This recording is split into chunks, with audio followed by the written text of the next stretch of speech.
demonstrasi bahwa ada penggiat dan dosen Unika Sugian Plata, Pak Doni Dardono, dan yang sudah ya. Dipersilakan Pak.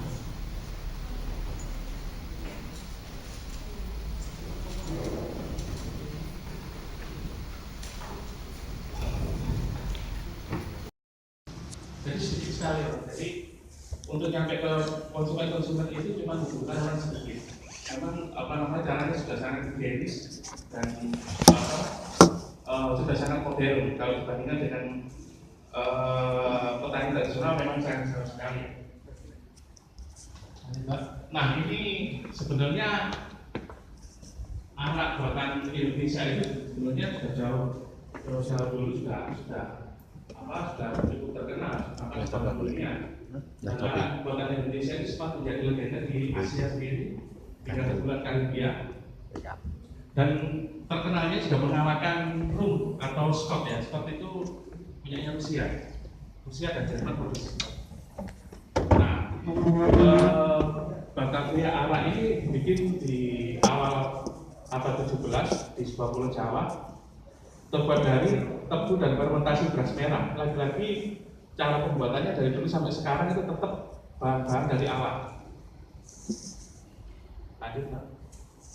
Nah, ini si Marco Polo ini ternyata juga suka arak asal Indonesia. Jangan-jangan nemunya pulau ini juga karena minum arak. Jadi Marco Polo ini pernah mencicipi arak asal Indonesia. Memang sayangnya popularitas arak ini semakin menurun ya, sejak munculnya berbagai regulasi pembatasan dan pelarangan peredaran minuman beralkohol di Indonesia. Lanjut, Pak. Nah, ini dari Quran Sindo. Menurut penelitian tua ini merupakan salah satu minuman khas Indonesia, masuk 10 besar yang disukai. Saya minuman tradisional lainnya seperti kalau di Makassar itu ada saraba, ada legen, macam-macam itu. Tua ini masuk 10 besar. Lanjut. Nah, ini ancaman jika RUU digulirkan.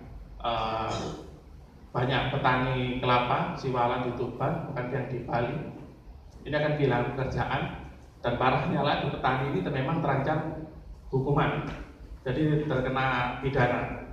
Nah, itu yang menjadi keprihatinan kami. Bagaimana kami berusaha dengan yang seperti ditayangkan kita di film pendek tadi, bagaimana kami mengelola kebun dan tanah kami untuk kehidupan kami, malah kami dikriminalkan, istilahnya seperti itu. Lanjut, Pak. Nah, RUU pelarangan minuman ini berdampak pada peredaran oplosan dan minuman beralkoholik ilegal. Nah, dampak yang kita khawatirkan sekali ini sebenarnya akibat RUU ini adalah peredaran gelapnya, Bapak Ibu. Jadi kalau di Amerika atau di negara Amerika dulu itu tahun 1974 Presiden Nixon itu mencanangkan perang terhadap narkoba. Ini saya ambil contohnya ya, contoh-contoh yang banyak pelarangannya itu sudah menggembur-gemburkan perang terhadap narkoba atau narkotika. Dan perang terhadap narkotika itu kan wacananya sampai sekarang terus digiatkan. Jadi narkotika diperangi dengan tindakan represif. Jadi pemberantasan, upayanya lebih cenderung ke pemberantasan, bukan mengurangi dampak buruknya. Nah, ketika pemberantasan ini kita sudah melihat dari tahun 74 sampai sekarang berarti sudah hampir 40 tahun ya, 40 tahunan ya.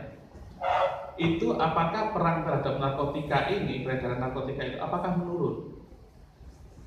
Sampai sekarang belum pernah data menunjukkan korban narkotika, peredaran gelap narkotika itu datanya menurun.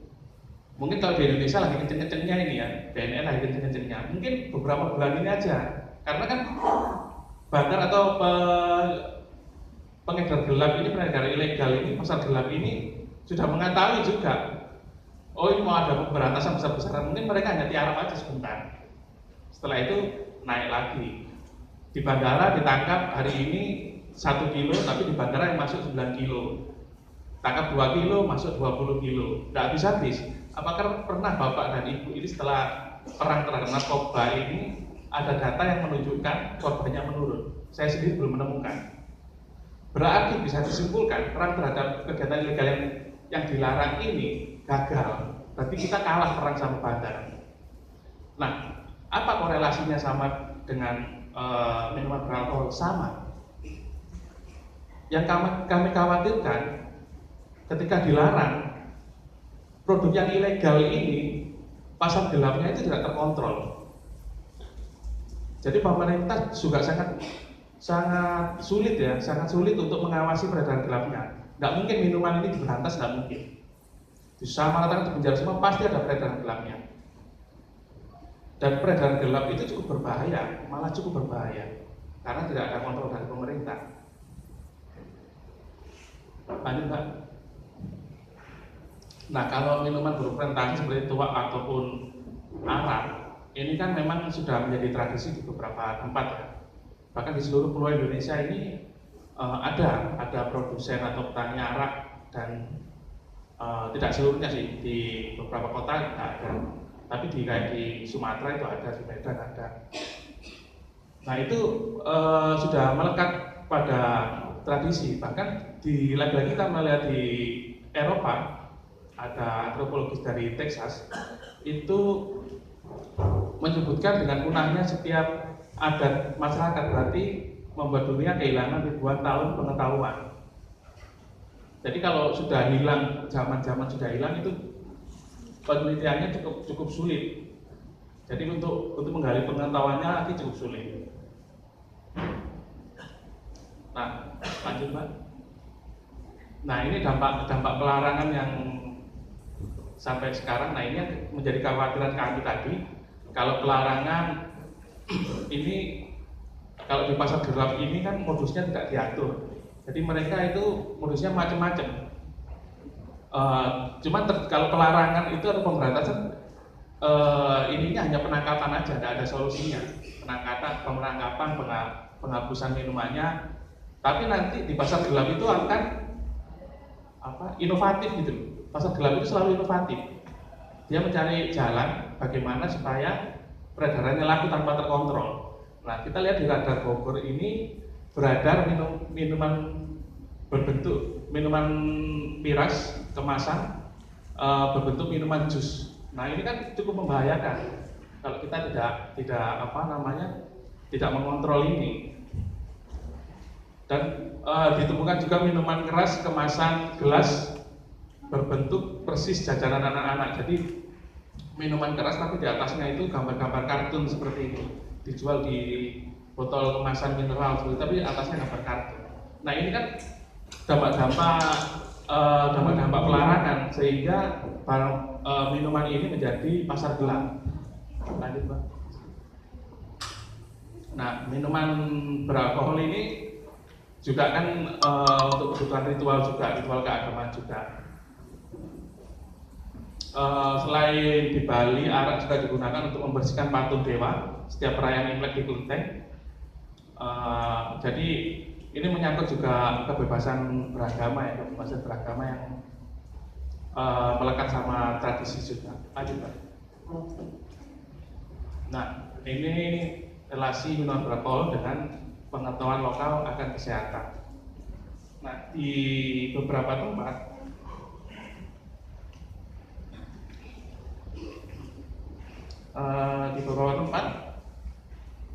memang diyakini mengonsumsi tuak sebagai obat darah tinggi di Sulawesi itu diyakini seperti itu. Sedangkan bagi masyarakat Tuban yang kita tahu kontur tempatnya itu berkabur, itu mengkonsumsi tuak dipercaya sebagai cara untuk membersihkan ginjal atau memperlancar air seni. Nah, yang kami khawatirkan ini adalah bagaimana tradisi-tradisi ini bisa terjaga. Jangan-jangan nanti setelah mungkin RUU ini disahkan, kita sudah sulit sekali menemui. Pernah tahu ya rekan-rekan semua pedagang tape ketangiran yang dibawa dipikul itu kan juga hasil fermentasi dan mengandung alkohol dalamnya, dan itu akan juga dihapuskan, juga dilarang. Masa orang jualan tape harus dipidana. Nah, banyak budaya-budaya kita yang akan bilang di RUU ini. Sebetulnya harapan kami dari Forum Petani ini bukan pelarangan bukan pelarangan ya, tapi ada edukasi dari pemerintah bagaimana kemasan tradisional, produk tradisional ini bisa diangkat menjadi produk modern. Kan selama ini masih sudah banyak yang minuman tradisional seperti wedang jahe, bajigur, sarabak itu dikemas secara instan. Dimodernisasi, bisa disebarluaskan dengan mudah, sistem pendistribusinya bagus. Nah, harapan kami di petani juga sama. Bukan dihilangkan, dilarang, tapi kami diberi edukasi bagaimana memproduksi secara higienis, bagaimana mengemas secara higienis, bagaimana mendistribusikan dengan baik, juga memberi pemahaman kepada penikmat alkohol. Kalau di Bali yang saya temui, arak itu sudah dijual di bandara. Dan bagusnya lagi, setiap turis yang ke sana melihat itu pasti menjadi oleh-oleh khas. Jadi mereka pulang bawa arak Bali. Nah, harapan kami arak maupun tuak ini bisa cukup mendunia lagi gitu loh. Bahkan beberapa petani itu pernah bertanya kepada saya gitu, Mas, kenapa ya arak kita ini mungkin enggak ya bisa seperti anggur punyanya Eropa? Kalau di Eropa itu kan sama teknik fermentasi, anggur wine itu kan sama teknik fermentasi, juga awalnya dari tradisional. Tapi mengapa mereka mendunia? Bahkan kalau di beberapa negara sudah ritual zaman makan malam negara sudah menggunakan anggur, angkat gelas pakai champagne dan lain sebagainya. Bisa nggak sih tuak sekali-sekali di PBB itu diangkat? Bisa nggak arak buatan kita itu melegenda seperti itu?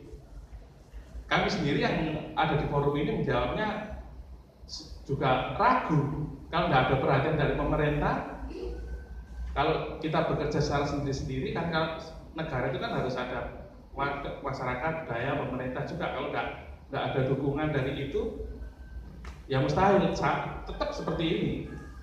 Bahkan bukan didukung, malah dihapuskan bagi sebagian orang yang merupakan pekerjaan dan kebutuhan hidup. Lanjut, Pak. Nah, slide terakhir. Nah, ini contohnya yang saya bilang tadi, bagaimana negara mengangkat champagne dibandingkan sama petani atau yang di daerah minum tuak pakai bambu. Terima kasih, sekian, selamat siang.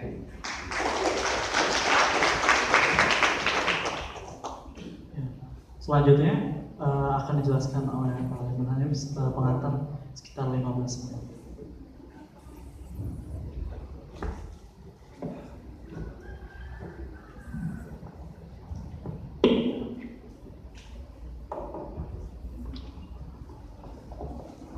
Terima kasih Mas Fadli sebagai moderator, para penceramah dan narasumber semua. Teman-teman sekalian, Assalamualaikum warahmatullahi wabarakatuh. Waalaikumsalam warahmatullahi wabarakatuh. Selamat pagi, salam sejahtera buat kita semua.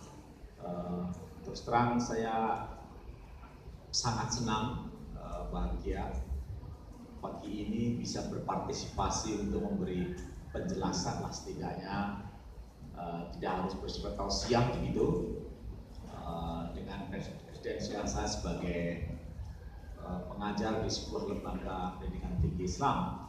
Saya ingin berbagi tentang apa yang oleh Mas Adi tadi disebutkan sebagai aspek-aspek positif dan juga negatif dari minuman beralkohol. Katakanlah miras. Sering dikatakan miras karena minuman keras. Seberapa keras sangat bergantung pada peminumnya. Tapi pada dasarnya adalah bahwa begitu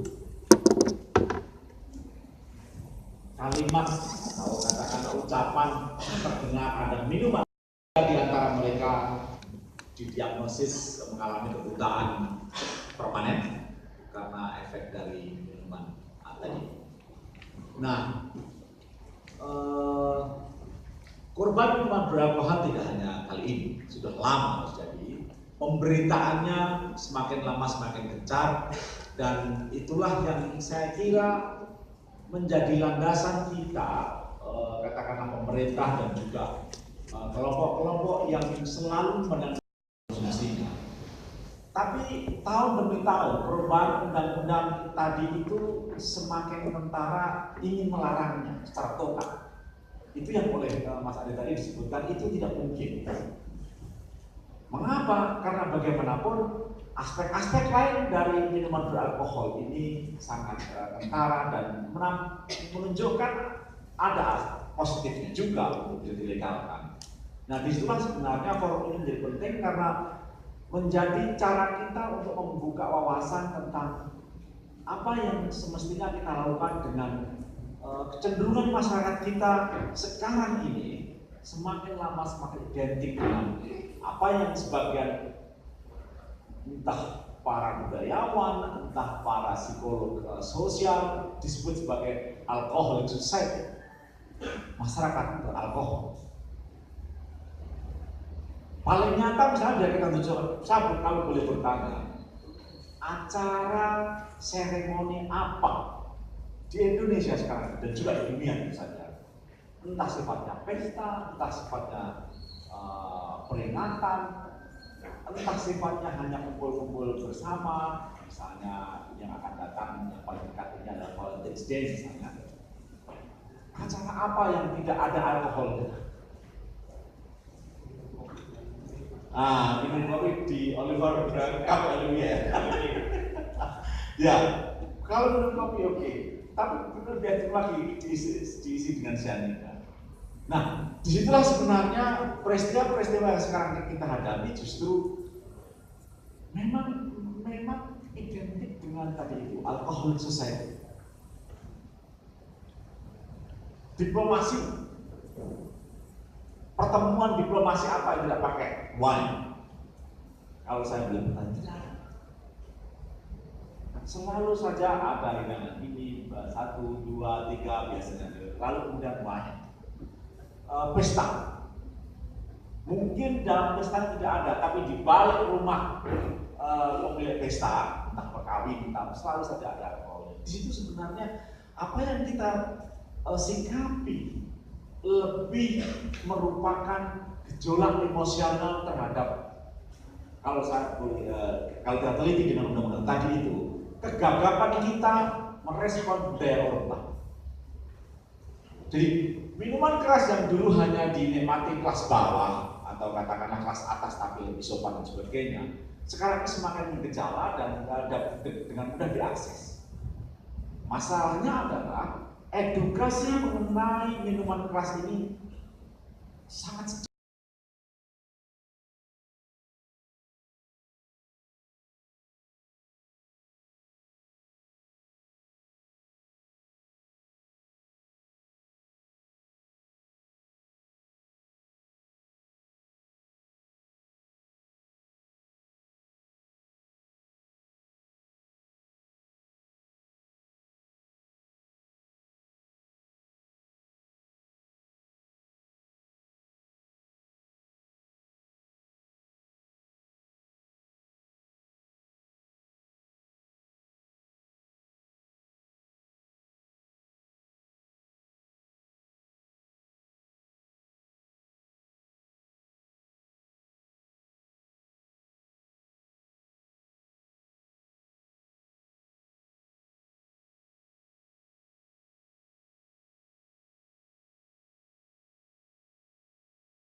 kadang-kadang tidak, tergantung pada kepentingan elektoral. Kalau dari Jawa Timur tentu saja biasanya menolak. Tapi kalau misalnya dia dari Jakarta, kalau kemudian dari Sumatera Barat, biasanya lebih ambigu.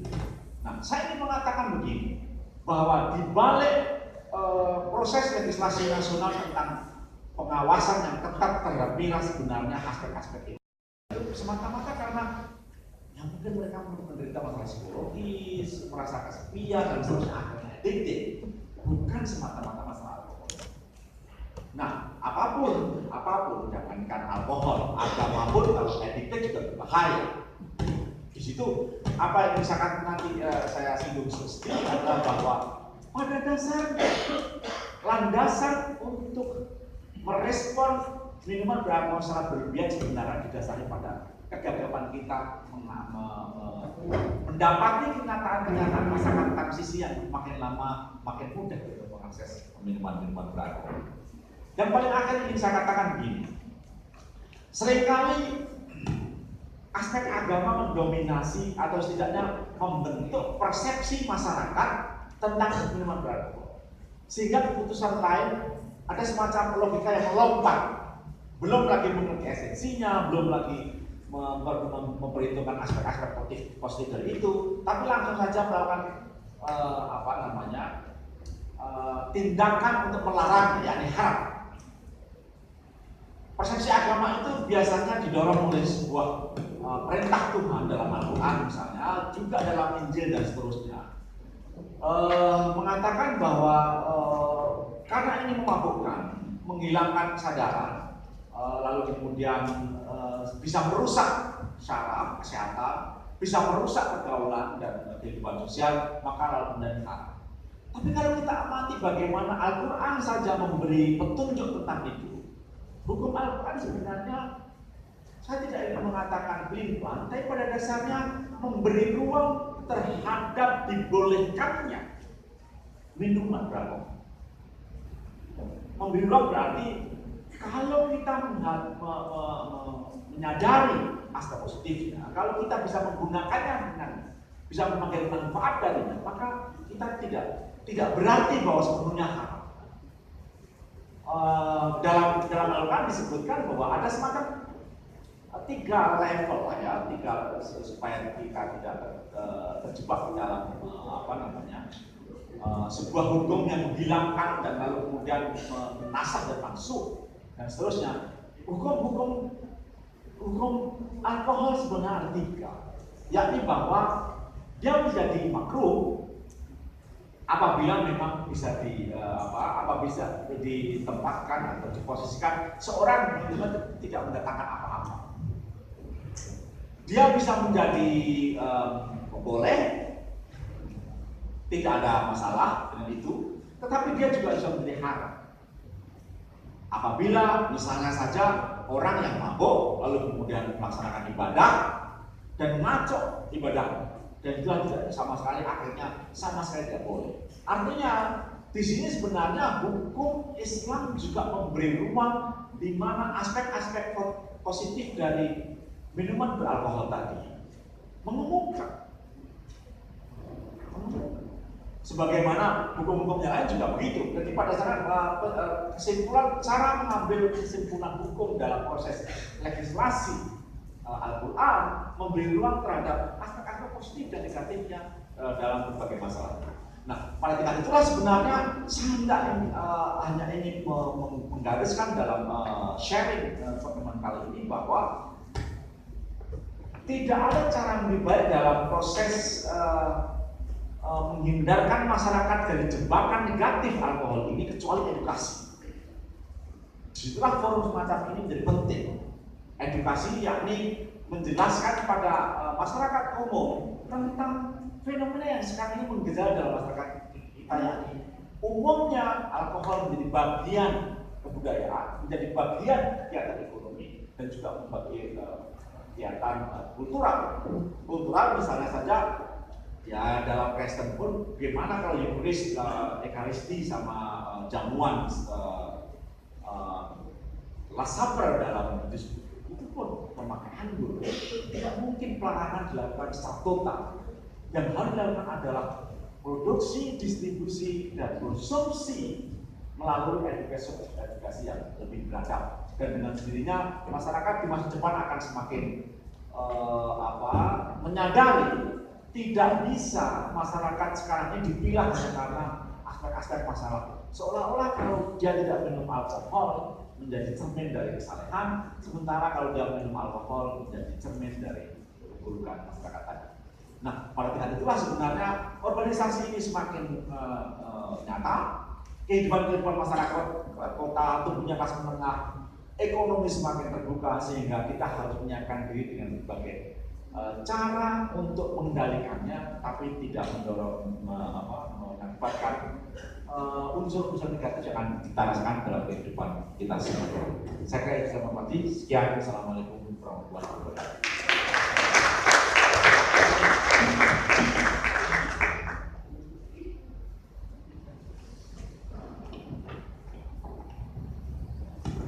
Terima kasih atas pengantarnya pada Bapak Ali. Selanjutnya penjelasan dari Mas Doni.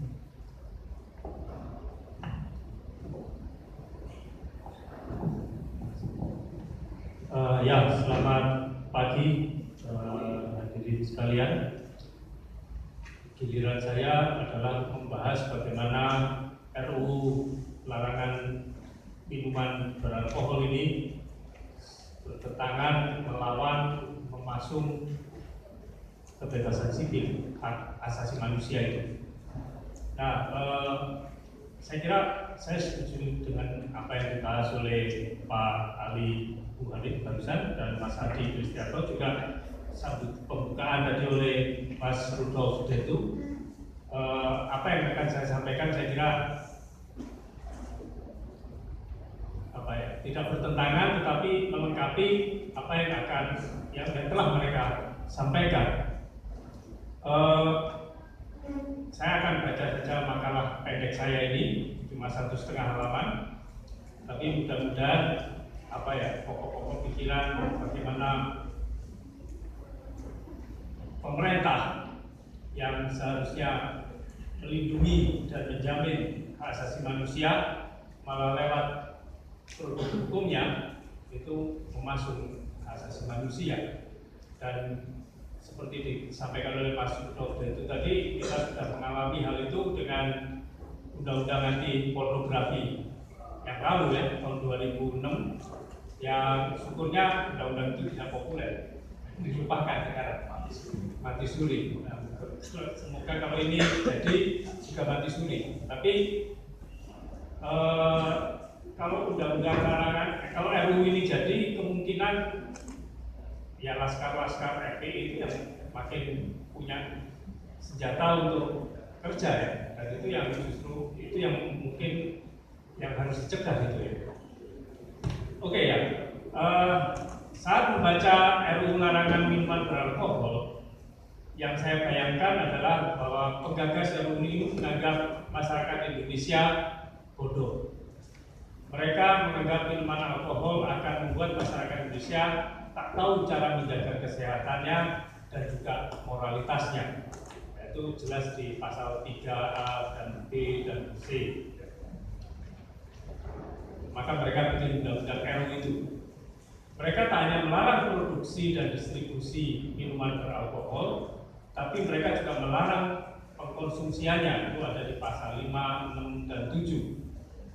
Ya, dan tadi saya kira cukup mencerahkan saya, Mas Adi menjelaskan alkohol. Kalau kita hanya menyebut alkohol itu justru tidak jelas. Ya, kita harus, yang berbahaya itu bukan minuman alkohol, karena alkohol itu terdiri dari beberapa jenis. Ya, sebetulnya di dulu keputusan presiden yang dibuat di SBY itu juga sudah jelas sebetulnya apa yang dimaksud dengan minuman beralkohol di sini, yaitu yang dengan bahan etanol, tapi bukan metanol. Yang oplosan itu konon lebih banyak menggunakan metanol, dan karena itu merusak organ-organ tubuh dalam kita, usus, lambung, dan hati. Tapi kalau Anda minum alkohol dengan kadar yang wajar, ya tentu itu baik-baik saja, seperti minum air. Jadi itu perlu dibedakan alkohol itu. Jangan hanya menyebut alkohol itu saja. Nah, mereka bahkan tak hanya melarang produksi dan distribusi minuman beralkohol dengan kadar etanol 1% ke atas. 1% itu sudah dilarang. Baik yang itu dibikin oleh pabrik-pabrik besar ataupun juga yang diproduksi oleh para masyarakat tradisional seperti yang ditunjukkan di film tadi itu. Dan mereka juga melarang minuman oplosan yang dipopulerkan oleh lagu Soimah itu.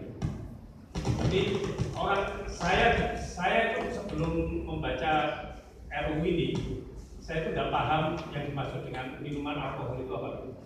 Saya pikir semua termasuk oplosan itu alkohol, cuma alkohol yang bisa dibeli di apotek lalu dioplos dengan sari buah apa gitu ya. Saya pikir semacam itu.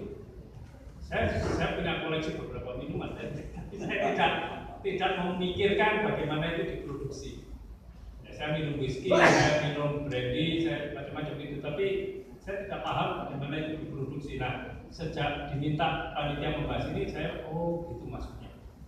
Jadi harus dibedakan memang antara etanol dan yang mematikan itu tadi, metanol itu. Jangan minum metanol, tapi minumlah etanol. Kalau bisa pagi. Nah, saya membandingkan ya larangan RUU ini dengan yang konon dibuat. Kalau Anda baca naskah akademiknya, itu bisa di-download di Google juga naskah akademiknya. Anda di situ disebutkan jumlah kematian, jumlah kecelakaan akibat minuman alkohol itu ya. Itu saya membandingkan dengan kendaraan bermotor. Saya berani ngomong gini karena saya tidak punya kendaraan bermotor pribadi dan tidak pernah mau punya. Nah, sesungguhnya kendaraan bermotor tak hanya menghasilkan polusi yang mematikan, tapi juga menimbulkan kecelakaan dan menyebabkan kecacatan seumur hidup dan bahkan kematian kecelakaan itu. Saya saat ini tak punya angka kematian akibat kendaraan bermotor, akibat kecelakaan. Tapi saya yakin jumlahnya besar tiap tahun. Tapi apakah karena pemerintah mengkaitkan produksi, distribusi, dan penggunaan kendaraan bermotor dengan kesehatan dan apalagi moralitas? Tidak ada loh. Yang terjadi sampai saat ini adalah produksi, distribusi, dan penggunaan kendaraan bermotor itu seperti dianjurkan karena pemerintah terus bikin jalan raya, bikin underpass, dan bikin jalan-jalan baru bagi kendaraan-kendaraan bermotor pribadi ataupun umum. Jadi tidak ada larangan itu, padahal sudah mematikan, padahal bikin cacat seumur hidup, tapi tidak pernah ada larangan dan tidak pernah dikaitkan dengan kesehatan dan tidak pernah dikaitkan dengan moralitas. Saya kira kendaraan bermotor lebih berbahaya daripada alkohol, tapi beritanya kecelakaan tidak pernah dibikin yang dramatis itu. Yang dibikin dramatis kan seperti yang disebutkan Pak Adi tadi, yang minum oplosan di Jogja itu ya. Tapi kecelakaan lalu lintas tidak pernah dibikin dramatis. Nah, kita akhirnya tidak paham itu. Saya juga yang agak sebel itu mereka yang menentang rokok. Saya perokok, tapi saya tidak banyak merokok karena yang saya rokok adalah cerutu dan cangklong.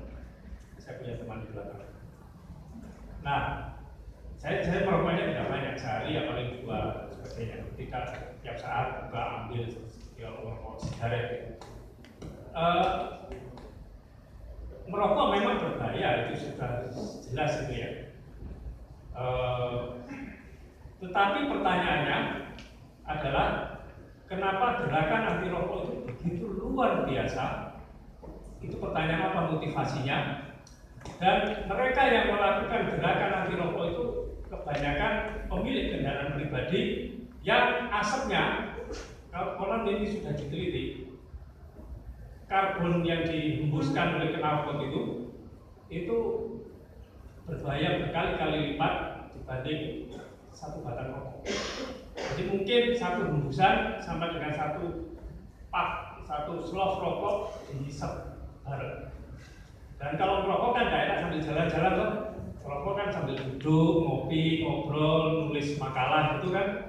Ya.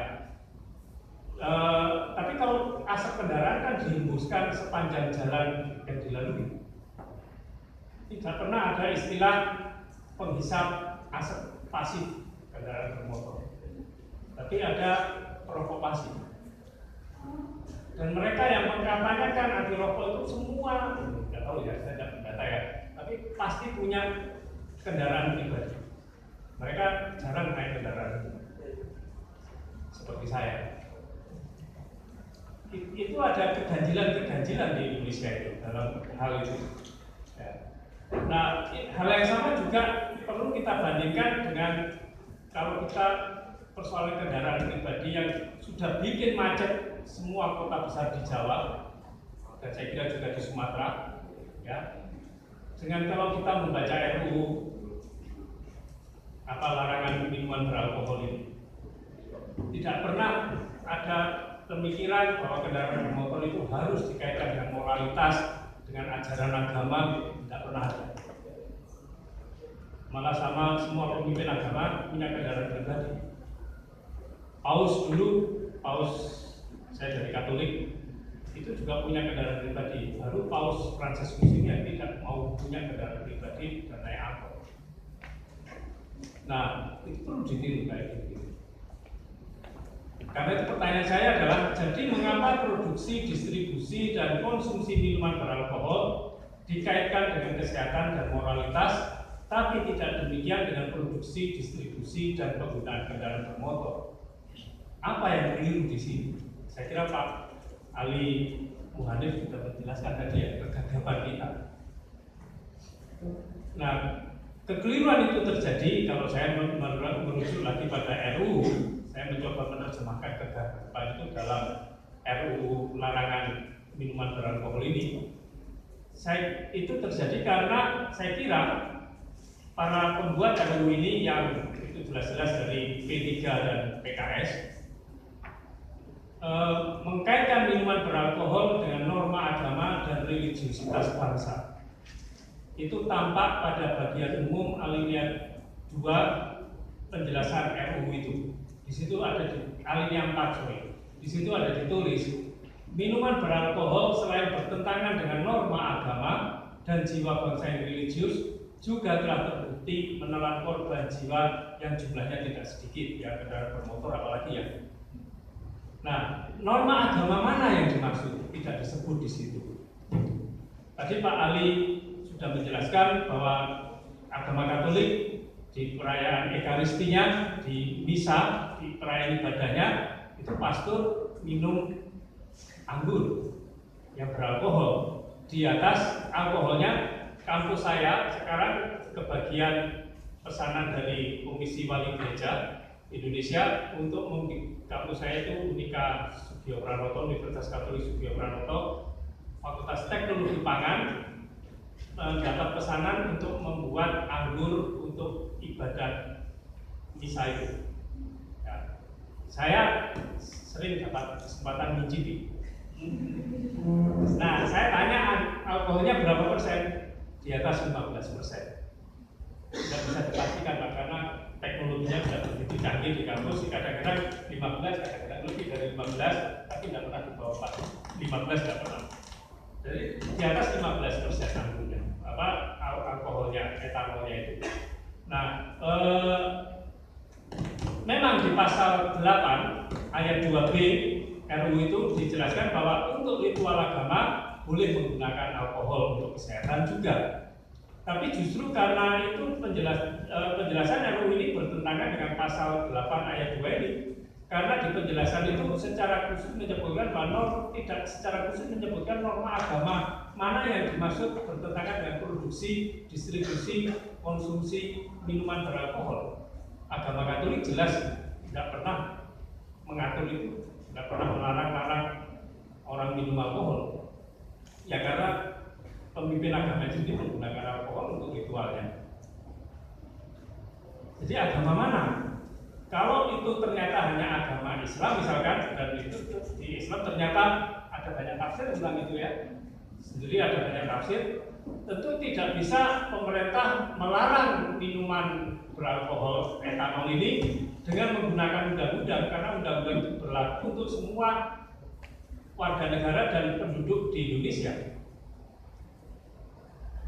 Nggak bisa itu, ya harusnya dibikin khusus untuk umat Islam misalkan. Ya, tapi apa bisa ya? Tidak ada undang-undang khusus untuk golongan tertentu itu tidak bisa. Undang-undang itu ya untuk warga negara dan semua penduduk yang bukan warga negara yang ada di sini. Nah, jadi itu problem, itu kontradiksi, itu problem ketidaklogisan pengaturan pelarangan minuman beralkohol dengan undang-undang. Itu problem pertama. Problem kedua yang dan terakhir di tulisan saya ini adalah karena itu kriminalisasi RUU ini terhadap produksi, distribusi, dan pengkonsumsian minuman beralkohol sebetulnya bertentangan dengan hak-hak sipil warga negara. Padahal kebebasan sipil itu adalah wujud dari hak asasi manusia. Ia diatur dan dilindungi oleh Undang-Undang Nomor 12 Tahun 2012 tentang pengesahan Kovenan Internasional tentang hak sipil dan politik. Undang-undang ini mengatur dan melindungi hak-hak ekonomi, hak-hak sosial, dan hak budaya setiap warga negara Indonesia. Jadi negara tak bisa melarang orang memproduksi dan mendistribusikan minuman beralkohol, karena itu merupakan kebebasan ekonomi para produsen tadi dan distributor tadi. Ya, negara juga tidak bisa melarang orang menenggak minuman beralkohol, karena itu merupakan hak budaya dan hak sosial mereka. Apalagi tak semua masyarakat Indonesia menganut norma agama yang mengharamkan minuman beralkohol. Kalau negara mau melindungi masyarakat dari dampak negatif minuman beralkohol, negara saya kira hanya bisa mengatur batas usia dan mungkin penetapan kalau perlu, tapi ini akan mengada-ngada jenis kesehatan seperti apa yang boleh membeli minuman beralkohol. Negara tidak bisa melarang minimarket atau pedagang kaki lima jualan alkohol. Itu karena melanggar hak ekonomi mereka. Negara hanya bisa mengatur, oh kamu masih di bawah 17 tahun, kamu tidak boleh beli alkohol. Jadi kalau pedagang itu mencurigai Anda pajaknya kok baru 10 tahun beli alkohol, ya dimintai KTP-nya dulu tuh. Dan itu yang terjadi di Eropa dan sebagainya. Nah, negara lewat hukum harus melindungi HAM, dalam hal ini hak sipil ya kalau dikaitkan dengan RUU ini. Bukan malah memberantasnya. RUU ini kalau disahkan menjadi undang-undang akan merupakan bentuk pelanggaran negara terhadap hak asasi manusia. Saya kira sekian, terima kasih. Terima kasih kepada Mas Doni atas penjelasannya.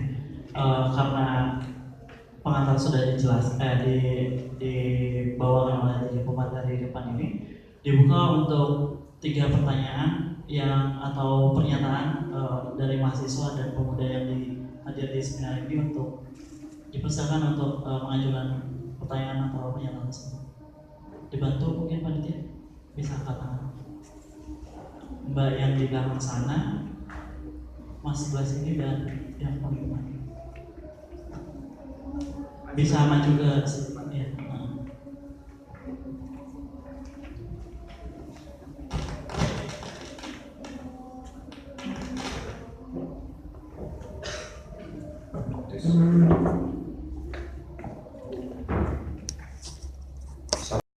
Untuk menjadi potensi ekspor depannya gitu. Ini untuk Pak Mas Adi. Terus ada pengawasan yang terjadi di Indonesia itu sebenarnya berat ke edukasi atau ke regulasinya kayak gitu, dan sebenarnya Mas Mustaqim ini memberikan komentar bahwa stigma soal oplosan itu yang dibentuk oleh media gitu ya, pada akhirnya berimbas kepada minuman legal lain gitu. Terus ada satu lain tentang korelasi antara perlindungan UU Perlindungan Konsumen terhadap RUU ini kayak gitu. Apakah RUU ini sangat saling mendukung untuk melindungi konsumen atau bahkan sebaliknya gitu. Dan dari Mas Asep itu ada soal tafsir najis khamar kayak gitu, soal mabuk dan tidak mabuk. Bagaimana kalau misalnya minum alkohol nggak mabuk kayak gitu, apakah dia masih boleh atau enggak? Terus regulasi apa yang cocok bagi yang menguntungkan petani dan melindungi dari jatuhnya para korban? Jadi saya jawab sekalian aja semua. Jadi begini, kalau pemerintah apakah ada penelitian atau perhatian, ini sampai sekarang saya belum mendengar ada. Bahkan ini mau dihilangkan undang-undang ini, bagaimana mereka menjadi legal. Bahkan beberapa petani itu menginginkan towa atau arak tradisional menjadi legal. Tetapi waktu mereka mau mendaftarkan di BPOM atau instansi terkait, terkendala masalah teknis. Kalau yang namanya tradisional itu mereka membuat dengan manual. Jadi takarannya itu ya menurut feeling, Pak. Jadi feeling, takarannya itu feeling. Jadi ya batasannya aja. Jadi mereka mau mendaftarkan kalau di BPOM itu kan ada standarnya, dan mereka tidak bisa menstandarisasi hal itu. Nah makanya kenapa nggak ada pemerintah tiba-tiba dilarang, itu dari sisi kami ya. Sebenarnya kalau dikaitkan dengan pelindungan konsumen, sebenarnya para petani dan produsen ini mengatakan juga pandangan kami tidak perlu ada larangan. Cuma yang betul apa yang disampaikan Bapak Kok tadi, perlu ada edukasi, itu aja cukup. Jadi bagaimana pemerintah hadir untuk mengedukasi produsen atau petani ini, bagaimana membuat tua atau arak ini menjadi produksi yang higienis. Misalkan bagaimana cara pengemasannya tadi, terus bagaimana cara memproduksi. Kalau selama ini kan pakai bumbu baru itu Pak, dan itu menurut kepercayaan mereka bumbu itu nggak boleh dicuci. Semakin banyak keraknya, semakin banyak anunya, itu menghasilkan tuak yang bagus. Nah, apakah demikian? Ada penelitian nggak? Mereka kan tidak pernah meneliti. Nah, perlunya edukasi itu apa? Karena ketika pemerintah hadir itu nanti mereka juga berharap Pak diajarkan seperti itu. Tuak itu ada komposisinya, alkoholnya sekian, bahannya itu ini, dari ini, sehingga konsumen itu juga terlindungi. Tahu apa namanya isinya itu apa, yang boleh itu apa, yang baik itu apa. Nah, dari situ juga mereka juga kan secara tradisional juga Pak untuk pendistribusian, pengemasannya itu mereka mau berorganisasi, dan saya sebutkan di awal tadi itu ingin juga tuak itu selevel dengan baik. Nah itu dari sisi produsen dan petaninya Pak. Untuk penikmatannya itu juga yang dibutuhkan sebenarnya hanya edukasi. Bagaimana seseorang meminum minuman berfermentasi yang beralkohol, mengetahui batas kadar toleransi tubuhnya untuk mengkonsumsi hal tersebut. Jadi mereka tahu ketika mereka sudah tidak di luar batas penerimaan alkohol, mereka berhenti Pak. Kalau di luar negeri ya, kalau yang di negara-negara maju itu kan sudah teredukasi semua. Bahkan penyaji minumannya pun ketika konsumennya itu tidak mengetahui batas-batas penerimaan toleransi tubuhnya terhadap alkohol, dia tidak akan memberikan minuman. Berhenti dulu, tidak akan memperhatikan bartender atau penyaji minuman, tidak akan memberikan minuman karena sudah mengetahui. Dan sampai saat ini kan belum ada edukasi bagaimana menikmati alkohol secara bertanggung jawab. Ketika mereka minum alkohol, tidak berhenti minum alkohol untuk kegiatan yang sifatnya positif, itu kan sampai saat ini tidak ada dan belum pernah teredukasi. Ini teman-teman sudah sering dengar, teman-teman yang di jalanan atau mungkin bisa merambat mahasiswa ya, minuman sudah dibeli dari tempat yang tidak jelas di pasar gelap yang oplosannya itu nanti masih ditambah dengan autan. Kan sering dengar ditambah dengan obat nyamuk. Nanti kalau kurang mabuk lagi kasih kodrek. Nanti kalau kurang mabuk lagi kasih botol korek. Nanti kalau kurang mabuk lagi mungkin botolnya juga konsumsi juga. Karena apa? Mereka tidak teredukasi.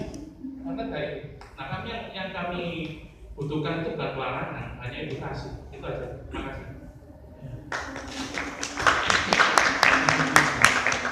Ya, merespon dari adanya pandangan umum bahwa halal menjadi standar untuk perlindungan konsumen sebenarnya juga berlebihan.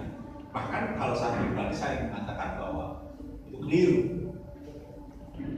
Halal atau kata-kata sertifikasi halal yang diperoleh dari MUI itu melindungi identitas, bukan konsumen. Umumnya perlindungan konsumen muncul dalam bentuk keterbukaan mencantumkan ingredients. Ingredients itu apa? Unsur-unsur dalam produk makanan dan minuman yang dikonsumsi oleh publik. Misalnya kalau babi ya terus babi. Kalau kemudian kita sudah mulai umum, misalnya gelatin ada gelatinnya.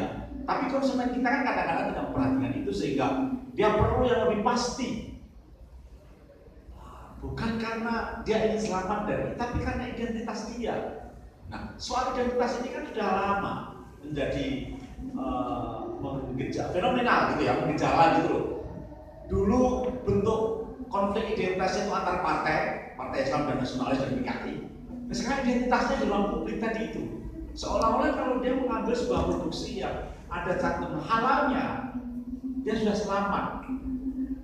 Tapi bukan sebagai konsumen, dia selamat dari identitasnya tadi.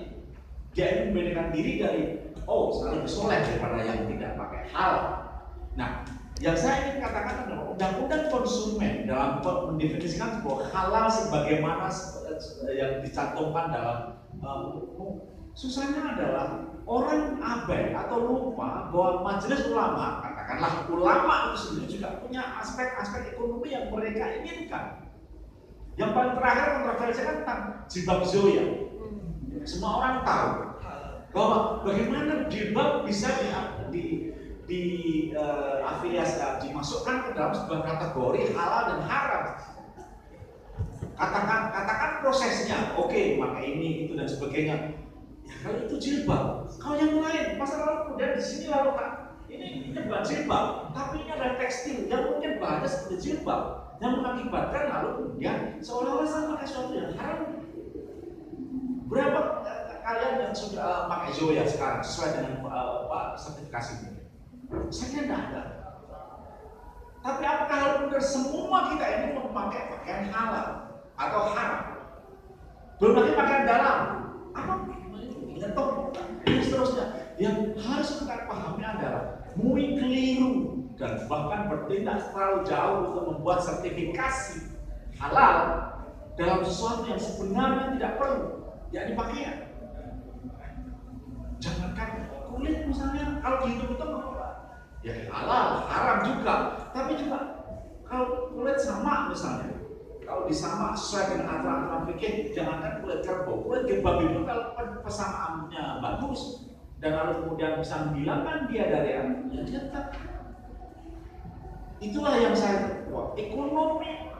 Aspek ekonomi dari perilaku ulama kita sudah berkembang sedemikian rupa sehingga kita bergantung pada institusi itu. Bahkan ketika membuat undang-undang, dalam hal ini adalah undang-undang perilaku konsumen, perlindungan tidak semata-mata karena dia dicap oleh moralitas agama, tapi harus keterbukaan dalam mencantumkan ingredient tadi. Debat lagi nanti masalah penyembelihan dan sebagainya. Kita ini akal sehat saja lah. Anda masuk sebuah warung, jangankan kalau di sini gampang lah. Mengapa kita harus pakai halal haram sih dalam warung-warung Padang? Semua warung Padang bisa pakai halal. Saya jamin mereka Muslim, menjamin Islam dengan baik, penyembelihan juga terjamin. Tapi Anda bayangkan seandainya Anda masuk di sebuah warung di New York, itulah yang perlu kepastian tadi. Kalau di Indonesia nggak perlu. Masa warung kecil pakai produksi yang kira-kira tidak perlu lah. Di New York akan menjadi problematik. Apakah ini halal atau haram? Tapi kampung kita pun bisa membimbing kita untuk tidak memakan makanan yang kira-kira kita was-was. Paling banter, apakah ini is there any pork here? No. Udah halal itu. Anda nggak perlu lagi tanya lebih jauh. Penggorengannya gimana? Yang campur atau tidak? Dan seterusnya yang Anda membuat sakit sendiri. Akhirnya nggak makan. Di winter Anda nggak makan, sudah tewas bos. Nah, bimbingan dengan akal sehat kita jauh lebih baik daripada perilaku kita yang berlebihan menyangkut identitas tadi. Sehingga halal bukan masalah perlindungan konsumen sebenarnya, dia melindungi identitas. Di masa depan saya kira lama-kelamaan MUI akan semakin membuka kedoknya untuk serta-merta membuat halal dan sertifikasi halal dan haram sesuatu yang saya kira tidak terduga sama sekali. Yang paling rancu adalah jilbab tadi itu.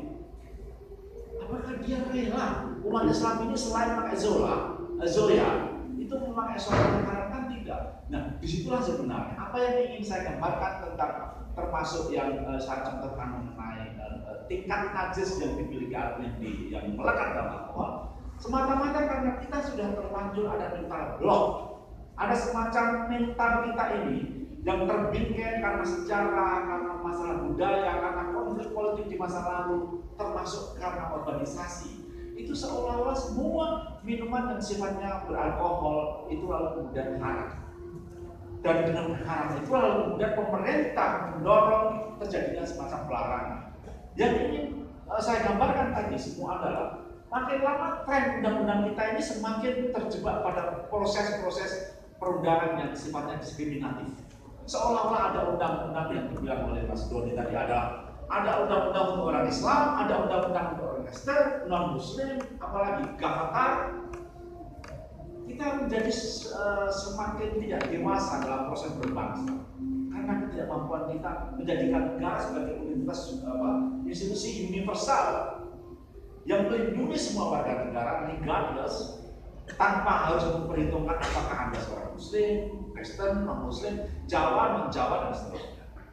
Nah, disitulah sebenarnya justru kalau minuman beralkohol ini kita beri ruang untuk mendistribusi secara umum, akan semakin baik di masa depan, yakni diadakannya riset tentang minuman beralkohol yang lokal tadi itu. Dan disitulah sebenarnya orientasi ekspor bisa kita harapkan. Sake ada sesuatu yang tradisional, tetapi karena berkembang terus, dikasih ruang, ada riset universitas, apalagi ahli gizi semacam Mas Doni ini, semakin membantu masyarakat di desa-desa untuk menjamin higienitasnya, kebersihannya, keamanannya, tingkat kadar alkohol. Lama-kelamaan akan menjadi minuman yang sifatnya nasional pertama-tama, dan kedua internasional. Banyak terus menyukai tuak. Tetapi tetap saja menjadi problematik karena kalau diekspor kita harus mempunyai standar internasional tentang konsumsi dari itu. Disitulah sebenarnya yang ingin saya gambarkan. Jangan percaya bahwa perlindungan konsumen itu semata-mata masalah keimanan, masalah orang. Kalau identitas saya setuju, tapi konsumen kesehatan, cantumkan saja ingredientnya. Kalau kita terbiasa di masa depan, begitu belanja kita lihat ingredients, unsur-unsur dalam makanan itu akan kelihatan bahwa oh ini makanan gelatin, oke Anda tidak perlu sertifikasi halal atau haram. Nah kalau udah begitu maka yang harus kita dorong justru mencantumkan haramnya saja.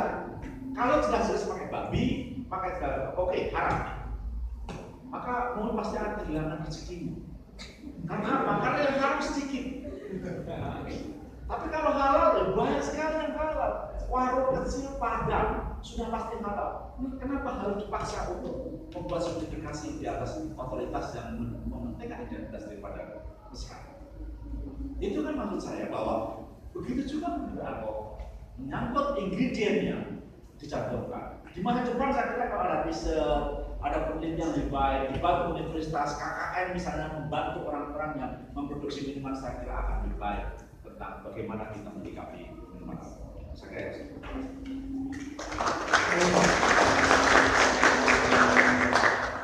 Ini saya kira dari Pak Ali ini pencerahan ya soal apa tadi identitas itu. Jadi itu sertifikasi identitas bukan sertifikasi higienis ya. Itu saya kira Pak patut kita paling nggak mencerahkan saya perlu dicatat sama kita semua. Nah, saya kira semua pertanyaan sudah dijawab dengan sangat baik, tapi saya cuma mau mendramatisir saja. Jadi saya cuma mendramatisir. Pemerintah dalam hal ini sampai saat ini saya kira dalam hal narkoba, dalam hal minuman keras keras. Saya lebih suka pakai istilah minuman beralkohol. Minuman keras itu bahasa Inggrisnya apa tuh? Hard drink. Tidak ada. Hard drink. Minuman keras itu es batu itu. Nah, minuman beralkohol dan narkoba ini. Pemerintah sampai saat ini saya kira belum melakukan peran yang diwajibkan oleh konvensi-konvensi PBB, yaitu mencerdaskan, mendidik masyarakat.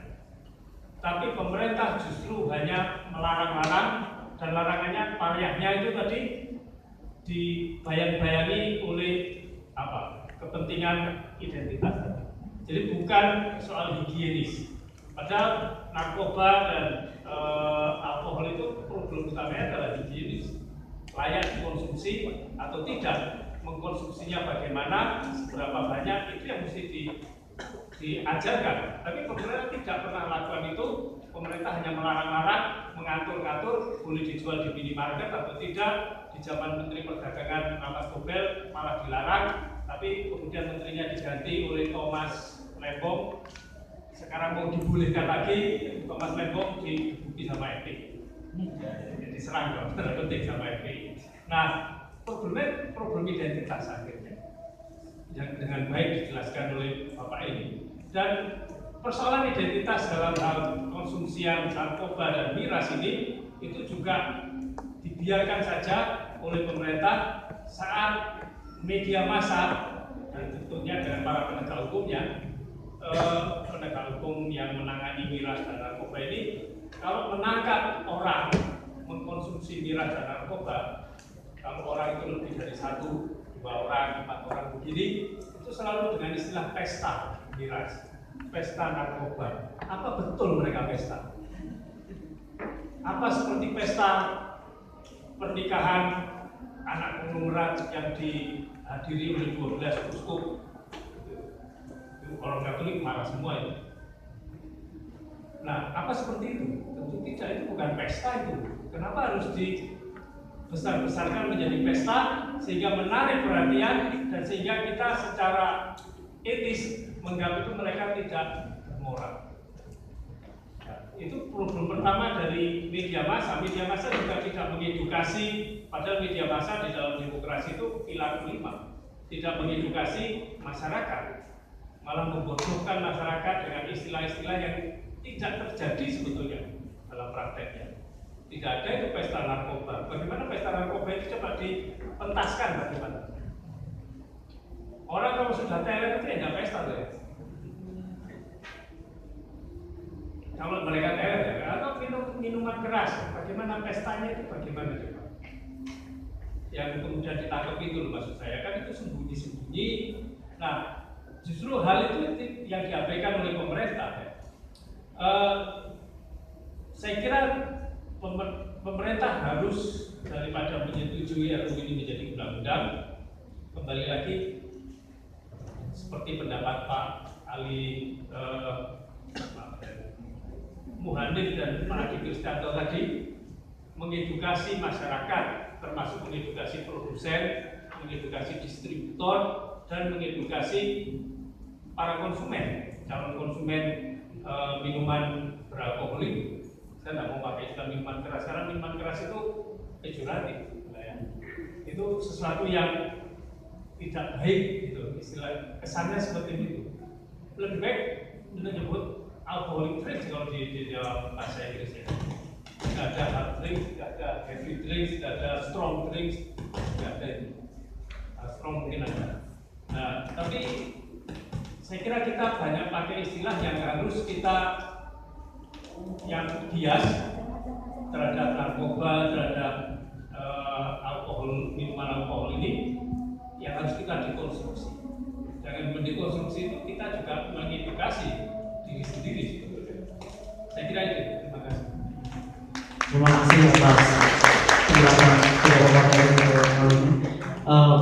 Moderator menyimpulkan bahwa ada beberapa poin yang penting yang harus kita catat ya, bahwa impact dari RUU ini adalah sangat terlihat sekali pada aspek ekonomi yang bagi petani yang akan kehilangan pekerjaannya, lalu aspek budaya dan kearifan lokal yang akan hilang, yang mungkin menjadi identitas Indonesia gitu, dan sebenarnya menjadi potensi ekspor sendiri gitu minuman beralkohol ini. Lalu adanya RUU itu sebenarnya kepentingan elektoral bukan sih kayak gitu, bahwa yang mengajukan, fraksi yang mengajukan mencari simpati masyarakat yang memang fundamental untuk memvote dia gitu, karena mereka menyetujui untuk adanya RUU ini gitu untuk disahkan. Terus ini menjadi kegagapan pemerintah juga dalam menghadapi kasus-kasus kematian oplosan gitu. Terus gerakan radikal juga menjadi tumbuh subur gitu, karena bila RUU ini akan disahkan dan permasalahan norma menjadi patokan, norma apa yang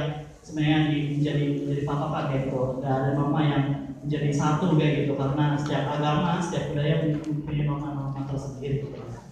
Terus untuk penutup mungkin ada singkat yang penjelasan, ada kuis Turbo Freedom. Ini melalui Twitter dan ada website dari kureta.com. Kalian bisa tulis pendapat kalian di Twitter secara singkat dengan hashtag Turbo Freedom dan hashtag tolak RUU larangan minum dengan mention ke Freedom Society _ atau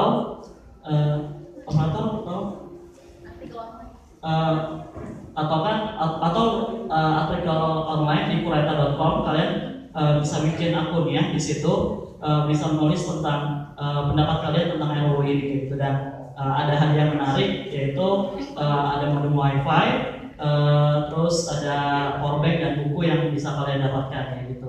Ditunggu ya lombanya. Terima kasih. Dan terima kasih juga kepada pemateri atas kehadirannya dan kesediaannya ini. Untuk kita semua, semoga bermanfaat diskusinya, semoga berlanjut diskusinya di akar rumput mahasiswa dan pemuda di sekitar. Wassalamualaikum warahmatullahi wabarakatuh.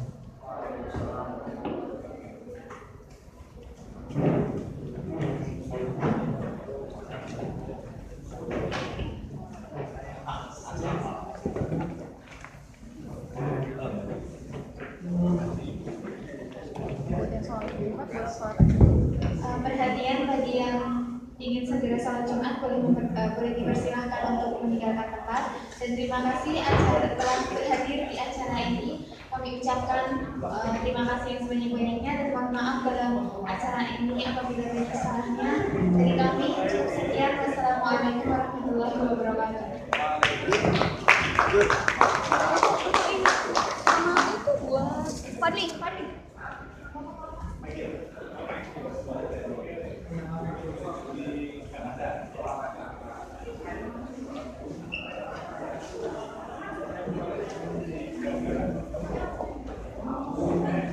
Koordinator diskusinya Universitas ya. Terima kasih.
Dari Pak Ali ini pencerahan ya. Identitas itu.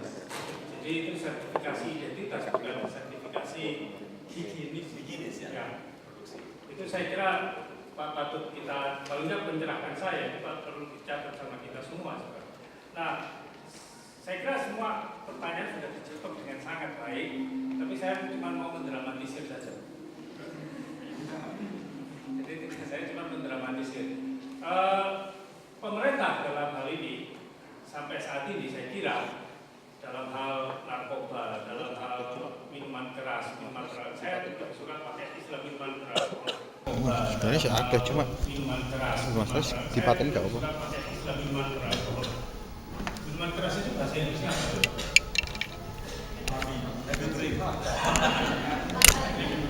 Tidak ada. Hard drink. Minuman keras itu S1 itu. Nah, minuman beralkohol, tentang minuman beralkohol dan narkoba ini, pemerintah sampai saat ini saya kira belum melakukan peran yang diwajibkan oleh konvensi-konvensi PBB, yaitu mencerdaskan, mendidik masyarakatnya. Tapi pemerintah justru hanya melarang-larang, dan larangannya payahnya itu tadi dibayang-bayangi oleh kepentingan identitas tadi. Jadi bukan soal higienis. Padahal narkoba dan alkohol itu problem utamanya adalah higienis. Layak dikonsumsi atau tidak, mengkonsumsinya bagaimana, seberapa banyak, itu yang mesti diajarkan. Tapi pemerintah tidak pernah lakukan itu.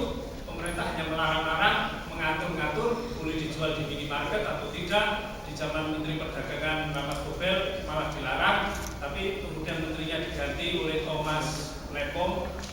Sekarang mau dibolehkan lagi, Thomas Lempong digebuki sama FPI. Jadi diserang kalau penting sama FPI. Nah, problem identitas akhirnya yang dengan baik dijelaskan oleh Bapak ini. Dan persoalan identitas dalam hal konsumsian narkoba dan miras ini itu juga dibiarkan saja oleh pemerintah saat media massa dan tentunya dari para penegak hukumnya, penegak hukum yang menangani miras dan narkoba ini, kalau menangkap orang mengkonsumsi miras dan narkoba, kalau orang itu lebih dari 1, 2 orang, 4 orang begini, itu selalu dengan istilah pesta miras, pesta narkoba. Apa betul mereka pesta? Apa seperti pesta pernikahan anak konglomerat yang dihadiri oleh 12 uskup? Orang Katolik marah semua itu. Nah, apa seperti itu? Tentu tidak, itu bukan pesta itu. Kenapa harus dibesar-besarkan menjadi pesta sehingga menarik perhatian dan sehingga kita secara etis menganggap itu mereka tidak moral. Ya, itu problem pertama dari media massa. Media massa juga tidak mengedukasi, padahal media massa di dalam demokrasi itu pilar kelima. Tidak mengedukasi masyarakat, malah membodohkan masyarakat dengan istilah-istilah yang tidak terjadi sebetulnya dalam prakteknya. Tidak ada itu pesta narkoba. Bagaimana pesta narkoba itu coba dipentaskan bagaimana? Orang kalau sudah talent itu tidak pesta ya. Kalau mereka talent ya, atau minuman keras, bagaimana pestanya itu bagaimana coba? Yang kemudian ditangkap itu maksud saya kan itu sembunyi-sembunyi. Nah, justru hal itu yang diabaikan oleh pemerintah. Saya kira pemerintah harus daripada menyetujui RUU ini menjadi undang-undang, kembali lagi seperti pendapat Pak Ali Muhanif dan Pak Adi Kristanto tadi, mengedukasi masyarakat, termasuk mengedukasi produsen, mengedukasi distributor, dan mengedukasi para konsumen, calon konsumen minuman beralkohol ini. Saya nggak mau pakai istilah minuman keras, karena minuman keras itu pejoratif, ya. Itu sesuatu yang tidak baik, gitu. Istilah kesannya seperti itu. Lebih baik kita nyebut alcoholic drinks kalau di dalam bahasa Inggris ya. Tidak ada hard drink, tidak ada heavy drinks, tidak ada strong drinks, tidak ada itu. Strong mungkin ada. Nah, tapi saya kira kita banyak pakai istilah yang harus kita yang bias terhadap narkoba, terhadap alkohol, minuman alkohol ini yang harus kita dikonsumsi. Dengan mendikonsumsi itu kita juga mengedukasi diri sendiri sebetulnya. Saya kira itu. Terima kasih. Terima kasih atas penjelasan kali ini.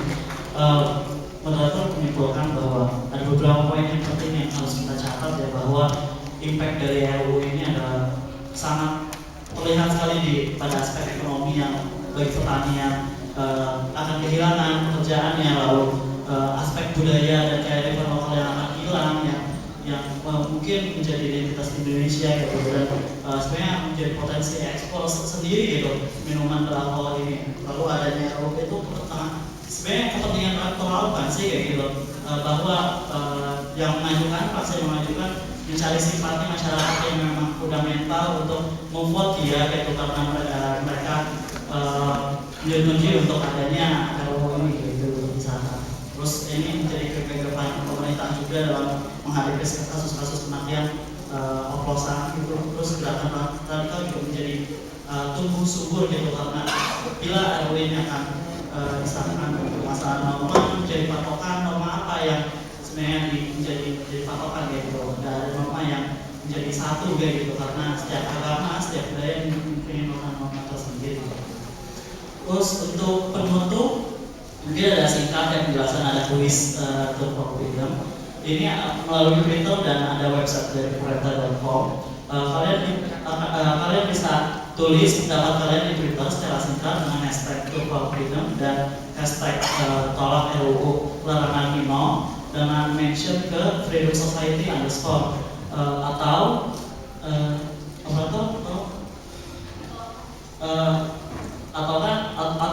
artikel online di kureta.com. Kalian bisa bikin akunnya di situ, bisa menulis tentang pendapat kalian tentang RUU ini kayak gitu. Dan ada hadiah menarik, yaitu ada menu wifi, terus ada powerbank dan buku yang bisa kalian dapatkan kayak gitu. Ditunggu ya pembeliannya. Terima kasih. Dan terima kasih juga kepada pemateri atas kehadirannya dan kesediaannya hari ini. Untuk kita semua, semoga bermanfaat diskusinya, semoga berlanjut diskusinya di akar rumput mahasiswa dan pemuda di sekitar itu. Wassalamualaikum warahmatullahi wabarakatuh.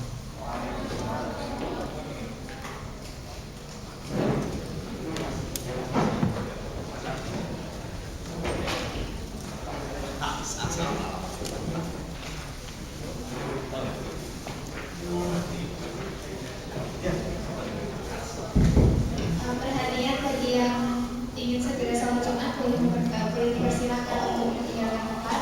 Dan terima kasih acara telah berhadir di acara ini.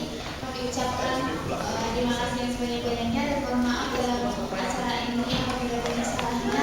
Dari kami cukup sekian. Wassalamualaikum warahmatullahi wabarakatuh.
Lal, wawancara yang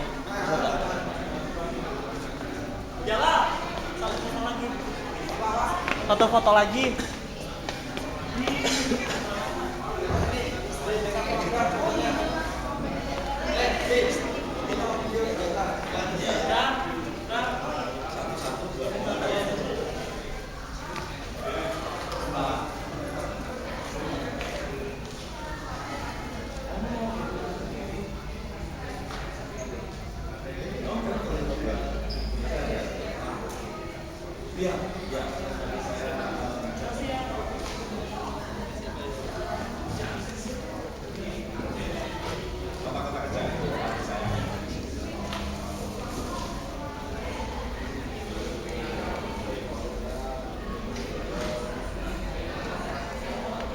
Sampai situ belum, tapi yang cuma mendorong itu adalah mungkin peran ulama sedang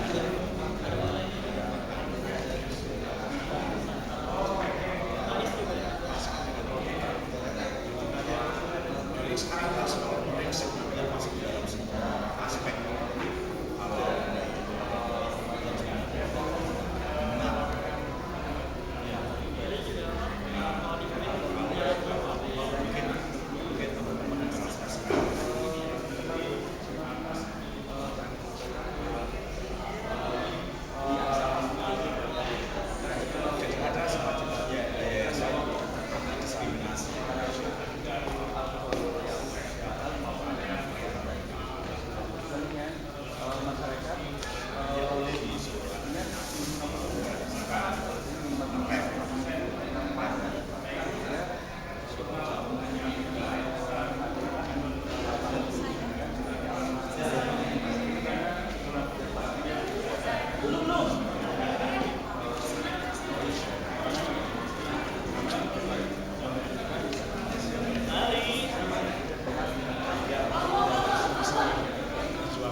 Sabar. Bagaimana cara pengemasannya tadi, terus bagaimana cara memproduksi. Kalau selama ini kan pakai bumbu baku itu Pak, dan itu menurut kepercayaan mereka bumbu itu tidak boleh dicuci.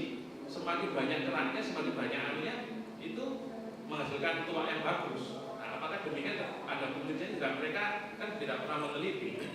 Nah, perlunya edukasi itu apa? Karena ketika pemerintah hadir itu nanti mereka juga berharap Pak diajarkan seperti itu. Tuak itu ada komposisinya, alkoholnya sekian, bahannya itu ini, dari ini, sehingga konsumen itu sudah terlindungi, tahu apa namanya isinya itu apa, yang boleh itu apa, yang baik itu apa. Nah, dari situ juga mereka juga kan secara tradisional juga Pak untuk pendistribusian, pengemasannya itu mereka mau dimodernisasi, dan saya sebutkan di awal tadi kepingin juga bahwa itu selevel dengan baik. Nah itu dari sisi produsen dan petaninya. Untuk penikmatannya itu juga yang dibutuhkan sebenarnya hanya edukasi. Bagaimana seseorang meminum minuman berfermentasi yang beralkohol mengetahui batas kadar toleransi tubuhnya untuk mengkonsumsi hal tersebut.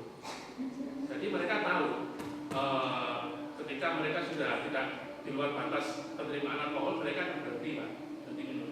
Kalau di luar negeri ya, kalau di luar negeri kalau yang di negara-negara maju itu kan sudah teredukasi semua. Bahkan penyaji minumannya pun ketika konsumennya itu tidak mengerti. Ya, merespon dari adanya pandangan umum bahwa halal menjadi standar untuk perlindungan konsumen sebenarnya sudah berlebihan. Bahkan kalau saya pribadi saya mengatakan bahwa itu keliru. Halal atau katakanlah sertifikasi halal yang diperoleh dari MUI itu melindungi identitas, bukan konsumen. Umumnya perlindungan konsumen muncul dalam bentuk keterbukaan mencantumkan ingredients. Ingredients itu apa? Unsur-unsur yang kita unsur-unsur dalam produk makanan dan minuman yang dikonsumsi oleh publik. Misalnya kalau babi ya terus babi. Kalau kemudian kita sudah mulai umum, misalnya gelatin ada gelatinnya. Tapi konsumen kita kan kadang-kadang tidak memperhatikan itu sehingga dia perlu yang lebih pasti. Bukan karena dia ingin selamat dari itu, tapi karena identitas dia. Nah, soal identitas ini kan sudah lama menjadi fenomenal gitu ya, menggejala gitu loh. Dulu bentuk konflik identitas itu antar partai Islam dan Nasionalis dan PKI. Nah, sekarang identitasnya di ruang publik tadi itu. Seolah-olah kalau dia mengambil sebuah produksi yang ada cantum halalnya, dia sudah selamat. Tapi bukan sebagai konsumen. Dia selamat dari identitasnya tadi itu. Dia ingin membedakan diri dari saya lebih soleh daripada yang tidak pakai halal. Nah, yang saya ingin katakan adalah undang-undang konsumen dalam mendefinisikan bahwa halal sebagaimana yang dicantumkan dalam susahnya adalah orang abai atau lupa bahwa majelis ulama, katakanlah ulama itu sendiri juga punya aspek-aspek ekonomi yang mereka inginkan. Yang paling terakhir kontroversi kan tentang jilbab zoya. Semua orang tahu bahwa bagaimana jilbab bisa afiliasi dimasukkan ke dalam sebuah kategori halal dan haram. Katakan prosesnya, oke, pakai ini, itu dan sebagainya. Ya kalau itu jilbab, kalau yang lain, masalah kemudian di sini lalu ini bukan jilbab, tapi ini adalah tekstil yang mungkin bahannya seperti jilbab, yang mengakibatkan lalu kemudian seolah-olah saya pakai sesuatu yang haram. Berapa kalian yang sudah pakai zoya sekarang sesuai dengan sertifikasi ini? Saya kira tidak ada. Tapi apakah benar semua kita ini memakai pakaian halal atau haram? Belum lagi pakaian dalam, apa menyetok dan seterusnya. Yang harus kita pahami adalah MUI keliru dan bahkan bertindak terlalu jauh untuk membuat sertifikasi halal dalam sesuatu yang sebenarnya tidak perlu, yakni pakaian. Jangankan kulit misalnya, kalau gitu apa? Ya halal, haram juga. Tapi juga kalau kulit sama misalnya, kalau disama sesuai dengan aturan-aturan fikih, jangankan kulit kerbau, kulit babi itu kalau persamaannya bagus dan lalu kemudian bisa menghilangkan dia dari yang itulah yang saya ekonomi, aspek ekonomi dari perilaku ulama kita sudah berkembang sedemikian rupa sehingga kita bergantung pada institusi itu, bahkan ketika membuat undang-undang. Dalam hal ini adalah undang-undang perilaku konsumen. Perlindungan tidak semata-mata karena dia dicap oleh moralitas agama, tapi harus keterbukaan dalam mencantumkan ingredient tadi. Debat lagi nanti masalah penyembelihan dan sebagainya. Kita ini akal sehat saja. Anda masuk sebuah warung, jangankan kalau di sini gampang. Mengapa kita harus pakai halal haram sih dalam warung-warung Padang? Semua warung Padang bisa pakai halal, saya jamin. Mereka Muslim, menjaga keislaman dengan baik, penyembelihan juga dijamin. Tapi Anda bayangkan seandainya Anda masuk di sebuah warung di New York, itulah yang perlu kepastian tadi. Kalau di Indonesia nggak perlu. Masa warung kecil pakai produksi yang kira-kira nggak perlu lah. Di New York akan menjadi problematik. Apakah ini halal atau haram? Tapi kalau kita pun bisa membimbing kita untuk tidak memakan makanan yang kira-kira kita lepas. Paling banter Kristen, non-Muslim, Jawa, non-Jawa dan seterusnya. Nah, disitulah sebenarnya justru kalau minuman beralkohol ini kita beri ruang untuk mendistribusi secara umum, akan semakin baik di masa depan, yakni diadakannya riset tentang minuman beralkohol yang lokal tadi itu. Dan disitulah sebenarnya orientasi ekspor bisa kita harapkan. Sake adalah sesuatu yang tradisional, tetapi karena berkembang terus, dikasih ruang, ada riset universitas, apalagi ahli gizi semacam Mas Doni ini, semakin membantu masyarakat di desa-desa untuk menjamin higienitasnya, kebersihannya, keamanannya, tingkat kadar alkohol. Lama-kelamaan arah akan menjadi minuman yang sifatnya nasional pertama-tama. Yang kedua internasional. Banyak turis menyukai tuak, mungkin aromanya. Tetapi tetap saja menjadi problematik karena kalau diekspor kita harus mempunyai standar internasional tentang konsumsi tadi itu. Disitulah sebenarnya yang bisa gambarkan. Jangan percaya bahwa perlindungan konsumen itu semata-mata masalah keimanan dan kesalahan orang. Kalau identitas satu itu, tapi konsumen yang kesehatan dan cantumkan saja ingredientnya. Kalau kita terbiasa di masa depan, begitu belanja kita lihat ingredients, unsur-unsur dalam makanan itu akan kelihatan bahwa oh ini mengandung gelatin, oke ada tidak perlu sertifikasi halal atau haram. Nah kalau udah begitu maka yang harus kita dorong justru mencantumkan haramnya saja. Kalau jelas-jelas pakai babi, maka jelas oke, haram. Maka mungkin pasti akan kehilangan rezekinya. Karena apa? Karena yang haram sedikit. Tapi kalau halal, ya banyak sekali yang halal. Warung kecil Padang sudah pasti halal. Kenapa harus dipaksa untuk membuat sertifikasi di atas otoritas yang mementingkan identitas daripada kesehatan? Itu kan maksud saya bahwa begitu juga menurut alkohol, menyangkut ingredientnya dicampurkan. Di masa depan saya kira kalau ada riset, ada penelitian lebih baik, dibantu universitas, KKN misalnya membantu orang-orang yang memproduksi minuman, saya kira akan lebih baik tentang bagaimana kita menyikapi minuman alkohol. Saya kira itu.